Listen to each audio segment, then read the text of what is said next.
Og þá yfir í fréttapakka frá Suðurnesjum, en það hefur verið fjör í fréttum á Suðurnesjum að undanförnu.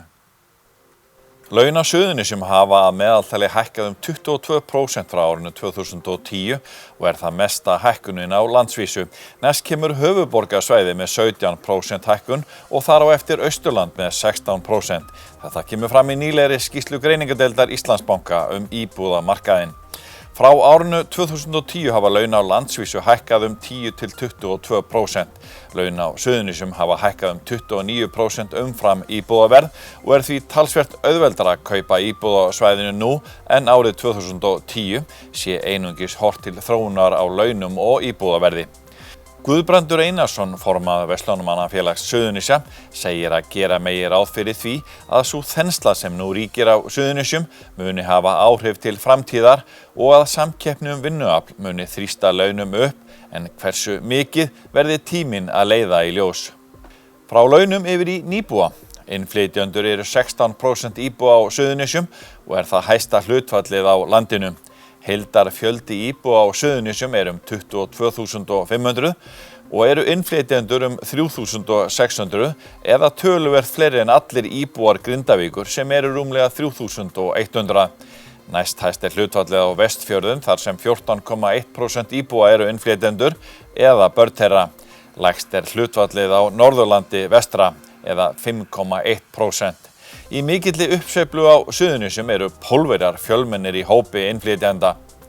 Núna í uppsveiflu ferðamannastraumsins, þegar starfsfólki við Keflavíkurflugvöll fjölgar mikið, hefur orðið mikil fjölgun pólskra verkamanna.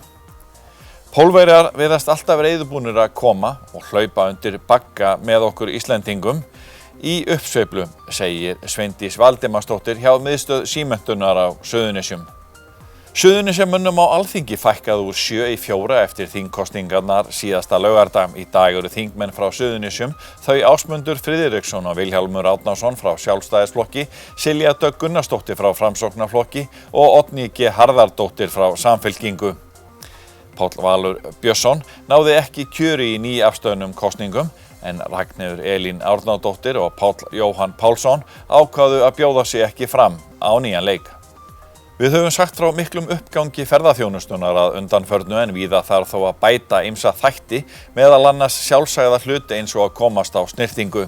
Nú horfir til betri vegar í þeim málum og öðrum við Reykjanesvita því sumarið 2017 verður opnað þjónustuhús á þessum vinsæla ferðamannastað þar sem meðal annars verður hægt að komast á klósett og kaupa einhverjar veitingar. Nærri 50 milljónir fara í ýmsar framkvæmdir við ferðamannastaði á Suðurnesjum á þessu ári.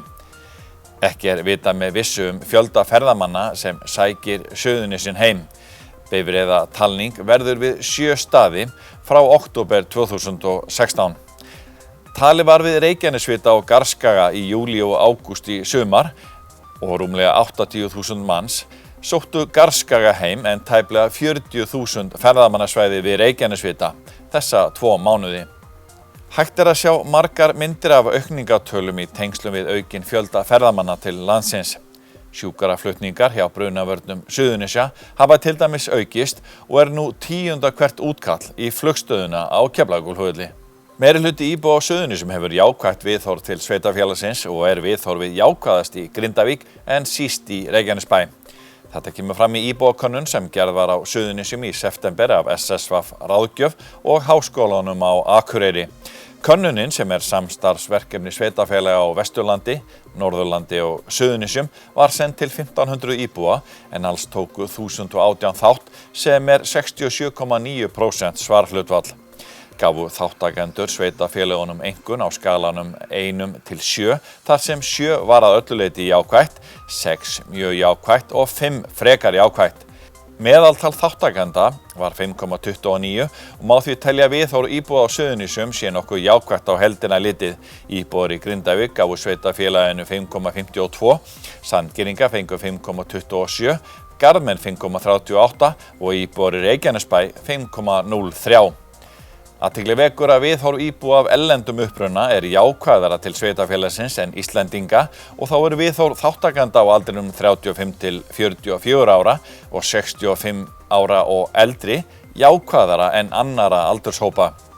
Þegar spurt var álit á búsetuskilyrðum eftir málaflokkum voru eftirfarandi þættir metnir best.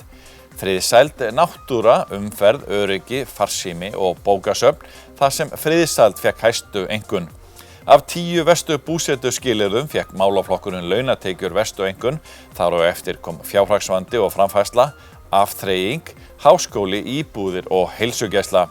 Einungis 16% töldu líklegt eða frekar líklegt að þeir myndu flytjast búferlum frá Suðurnesjum á næstu árum, en líklegasti til að gera slíkt eru íbúar á aldrinum 18 til 24 ára og íbúar af erlendum uppruna. Íbúum Suðurnesja hefur fjölgað 6.400 manns frá aldamótum. Þetta kemur fram í skýrslu Byggðastofnunar búsetu þróun. Suðurnesjamenn eru í dag 22.000 talsins. Spá stofnunarinnar gerir ráð fyrir að árið 2030 verði íbúar á Suðurnesjum orðnir tæplega 35.000. Nýlega var einnig greint frá spá mikla fjölgun starfa á Suðurnesjum vegna fjölgunar ferðamanna. Gert ráð fyrir 400 nýjum störfum árlega í tengslum við flugið á Keflavíkurflugvelli til ársins 2040. Íslenska auglýsingastofan hlaut fernverðlaun fyrir Ask Guðmundur herferðina á Euro FI verðlaunahátíðinni. Hún var hluti af Inspired by Iceland herferð Íslandsstofu. Hver landshluti teldi fram sínum Guðmundi og á Reykjanesi var það Guðmundur Steinarsson, knattspyrnumaður og kennari, en hann svaraði spurningum fróðlegs fúsara. Hér er Guðmundur flottur á skjánum. Nýlega var skrifað undir samning starfsemi Fisktækniskóla Íslands til 5 ára eða fram til ársins 2020. Fisktækniskóli Íslands var stofnaður árið 2010 og býður upp á fjölbreytt nám í sjávarútvegi á framhaldsskólastigi. Aðsetur hans í Grindavík. Að sögn Ólafs Jóns Arnbjörnssonar skólastjóra markar samningurinn nýja tíma fyrir skólann. Hann gjörbreytir öllum starfsskilyrðum og staðfestir að námsframboð skólans og það sem við lögðum upp með á erindi í íslensku samfélagi. Þá mun samningurinn skapa góð skilyrði til frekari sóknar, sagði Ólafur. Hrekkjarvakan var tekin alla leið í Reykjanesbæ í vikunni og víða var lagt mikið í skreytingar í tengslum við hrekkjavökuna. Börn gengu bæinn og börðu á dyr þar sem boðið var upp á grikk eða gott. Flestir kusu að gefa gott og losna við grikkinn. Fjöldi barna tóku þátt í gleðinni og sömuleiðis foreldrar, sem margir lögðu á sér nokkra vinnu við skreytingar og búningagerð.